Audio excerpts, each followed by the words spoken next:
यह सब देखकर भगवान श्री कृष्ण बड़े आश्चर्य में रह जाते हैं और कहते हैं, आपके तर्कस में तो केवल 3 बाण हैं, आप कैसे इस सब को जीत पाओगे।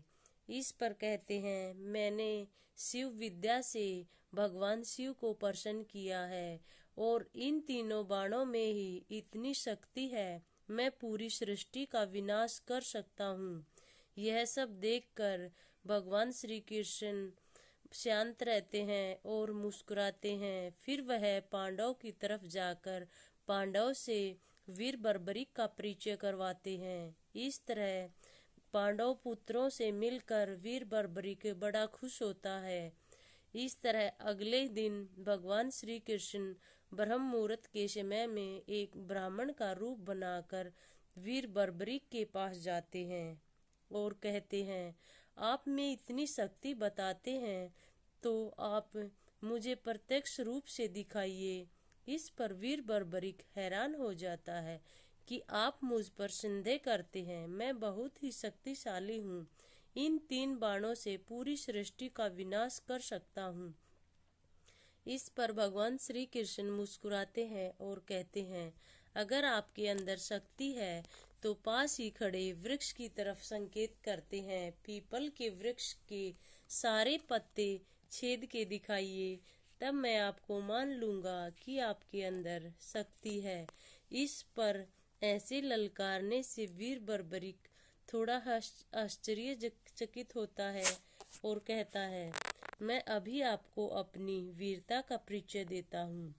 अपने तर्कस से बाण निकालता है और शिव मंत्र का जाप करते हुए तीर छोड़ देता है। तीर पीपल के सभी वृक्षों पत्तों को छेदता हुआ जहाँ पर एक पत्ता भगवान श्री कृष्ण ने अपने पैर के नीचे दबाया था उसकी तरफ आता है। इस पर वीर बर्बरीक कहते हैं, हे ब्राह्मण, आप अपना पैर पीछे कर लीजिए क्योंकि इसके नीचे भी एक पत्ता है। इस पर भगवान श्री कृष्ण बड़े हैरान होते हैं और पैर हटाते ही देखते हैं कि वो पत्ते को भी बाण छेद देता है। इस पर भगवान श्री कृष्ण मुस्कुराते हैं और कहते हैं, आप तो सच में ही सारे युद्ध पर विजय प्राप्त कर सकते हो। इस पर वीर बर्बरीक कहता है कि आप कोई आम आदमी नहीं दिखाई देते, आप अपना मुझे असली रूप दिखाइए। वह कहते हैं, आप तो सब कुछ देने वाले हैं। वीर बर्बरीक, मैं आपसे कुछ मांगना चाहता हूँ। वीर बर्बरीक कहते हैं, बोलो, मैं आपको क्या दे सकता हूँ। ब्राह्मण, मैं आपको बिल्कुल मना नहीं करूँगा। इस तरह भगवान श्री कृष्ण बातों ही बातों में वीर बर्बरीक को अपने वचन में बांध लेते हैं और वीर बर्बरीक कहते हैं कि मैं आपको वचन देता हूँ, आप जो भी मांगेंगे मैं आपको दे दूंगा। इस तरह फिर भगवान श्री कृष्ण कहते हैं, मुझे आप अपना शीश दान में दे दीजिए। यह देखकर वीर बर्बरीक आश्चर्यचकित होते हैं और कहते हैं, आप एक ब्राह्मण नहीं हैं, आप मुझे अपना असली रूप दिखाइए। मैं आपको दान तो जरूर दूंगा, परंतु मुझे अपना असली रूप दिखाइए। इस तरह भगवान श्री कृष्ण अपने असली रूप में आ जाते हैं और वास्तविक रूप देखने के पश्चात वीर बर्बरीक बड़े हैरान होते हैं और कहते हैं, आपने मुझसे मेरा शीश दान में क्यों मांगा। इस पर भगवान श्री कृष्ण उन्हें अपना असली रूप दिखाने के पश्चात बोलते हैं, हे बर्बरीक, इस युद्ध की सफलता के लिए किसी एक महाबली की बलि होनी थी। इस धरती पर 3 महाबली हैं, एक अर्जुन, दूसरा कर्ण और तीसरा तुम। इस धरती पर 3 वीर महाबली हैं, एक भगवान श्री कृष्ण, दूसरे अर्जुन और तीसरे आप। मैं तो सृष्टि को रचने वाला हूँ और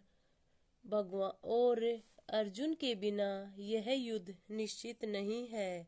इसलिए हे बर्बरीक, आपको अपने पांडव कुल की रक्षा के लिए आपको बलि देनी होगी।